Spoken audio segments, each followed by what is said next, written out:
అందరికీ నమస్కారం. Welcome to our channel. నేను మీ పూజిత. ఈ రోజు వీడియో వచ్చేసి ప్రధాన ఉంగరం గురించి అన్నమాట. ఈ ప్రధాన ఉంగరం అనేది మన పెళ్లిలో ఏ వేలుకైతే పెడతారో, ఏ చేతికైతే పెడతారో అదే చేతికి పెట్టుకోవాలంట ఎప్పుడు కూడా. సో నేను ఈ మధ్యలో మొన్నటి నుండి ఈ మధ్యలో వేలుకైతే పెట్టుకుంటున్నాను. సో నాకు తెలిసిన వాళ్ళు చెప్పారన్నమాట ఈ విషయము. ఈ వేలుకైతే పెట్టొద్దంట. ఉంగరం వేలుకు మాత్రమే పెట్టాలంట. సో ఆ ఉంగరం వేలుకే పెట్టుకోండి మీరు కూడా. మిగతా వేలకైతే పెట్టకండి ఈ ప్రధాన ఉంగరం అనేది. సో నాకు పెళ్లిలో పెట్టిన ఉంగరం ఇంకో వేరే డిజైన్ ఉంది. అదైతే నేను ఎప్పుడు రైట్ హ్యాండ్ కే పెట్టుకుంటాను. ఇది వేరే డిజైన్ కాబట్టి, వేరే రింగ్ కాబట్టి, సో నేనైతే ఇది ఈ హ్యాండ్ కి పెట్టుకున్నాను. ఫింగర్ కి అయితే పెట్టుకున్నాను. సో అది చూసి నాకు తెలిసిన వాళ్ళు చెప్పారు అట్లా పెట్టుకోవద్దని చెప్పేసి. ఇట్లా పెట్టుకోవద్దని నేను తీసేసి మళ్ళీ ఉంగరం వేలుకి అయితే పెట్టుకున్నాను. సో ఎందుకు అనేది మీరు కూడా కామెంట్ చేయండి. ఇట్లా పెట్టుకోవద్దనేది మాత్రం తెలుసు నాకు.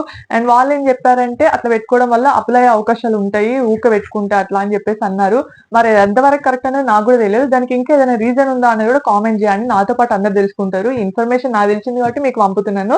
అండ్ ఈ వీడియో నచ్చితే ప్లీజ్ లైక్ చేయండి. మన ఛానల్ ని సబ్స్క్రైబ్ చేసుకోండి. Thank you for watching.